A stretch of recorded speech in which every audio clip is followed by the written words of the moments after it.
welcome to the Windmill Friends.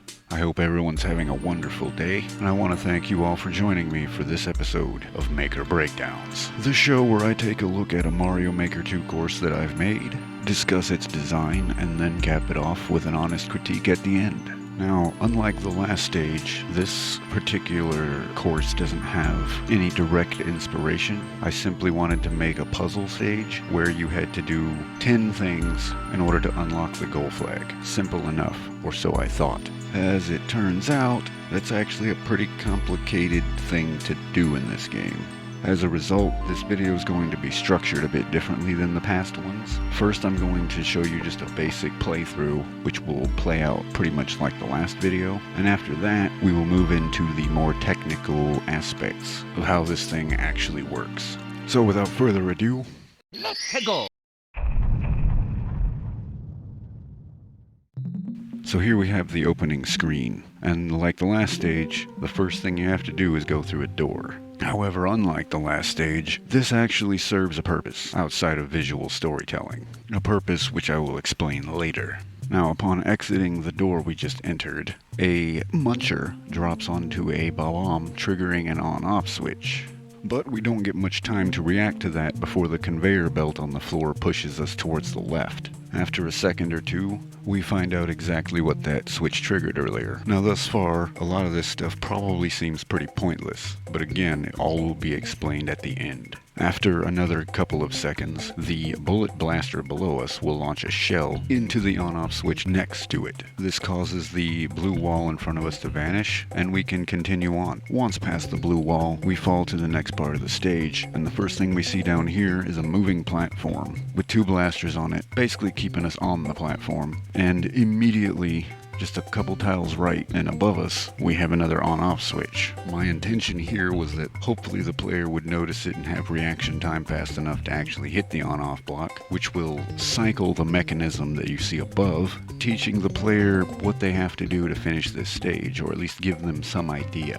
As the mechanism cycles, we see that the blue shell moves to the right by one increment. Thus the player should be able to surmise that every time they hit an on-off switch, that shell will move one increment further. After a moment, the lift we were on drops us onto a conveyor belt along with the blasters that continue to push us forward, and we can see that the mechanism goes on for 10 increments. And at the end is a stack of enemies and a P-switch in a very odd configuration, which again I will explain later. But once our conveyor belt ride is over, we are dropped off at this point, where above us we have a question mark block, and that's about all we can access at this point, unless we just skip it and go to the right, which is an option. Once you get to this point in the stage, you can do the puzzles in any order. But this first quote-unquote puzzle is there to reinforce the idea that I was trying to teach with the first on-off switch, but also to show that there are different ways in which these switches can be triggered. So when we hit that question mark block, a muncher pops out, and there's not much we can do to it. But if we move forward to the right a little bit, we see a snake platform, those blue blocks. Jumping on those actually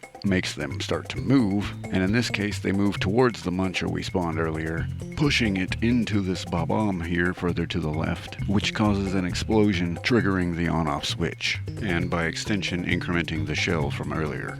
And this is the basic order of operations throughout the level. I'm not going to describe every single puzzle, because that would make this video like an hour long, and I ain't doing that. So we're just gonna let the rest of the level play out pretty normally. I might stop it here and there to explain a few things, but for now let's just watch.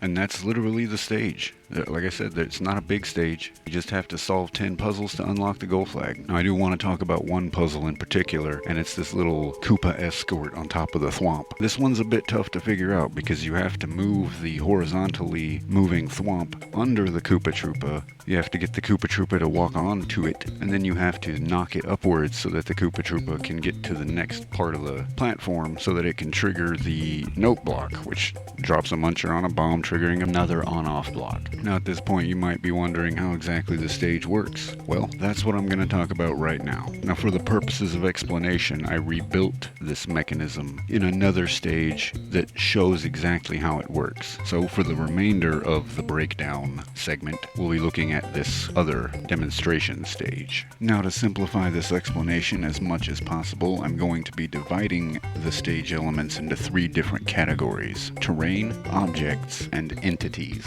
Now terrain is fairly self-explanatory. It's basically what makes up the general walls, floors, and ceilings of a stage, and really has no other function outside of having collision. And in general, terrain stays permanently loaded, but only after it's loaded the first time. Objects exist in a fuzzy area between entities and terrain, as objects tend to have terrain-like qualities, but also have additional functions in addition to functioning as terrain. This category would include things like springs, P-switches, moving platforms, bullet blasters, anything that can be stood on but has a different function. And finally we have the entities category, which consists of enemies, power-ups, and empty shells, the ones that you can kick around. Now in general, objects and enemies are only loaded when they're on screen or within 4 blocks of the edge of the screen. There are, however, exceptions to this rule, and those will be explained as they become relevant. Now based on everything I just told you, you might be thinking, well, this stage shouldn't work, since the entire mechanism is off screen for most of the level. And you'd be right if it weren't for a few unspoken properties that some of these objects have when they are off screen. But that's all you really need to know for now. Let's get into this explanation.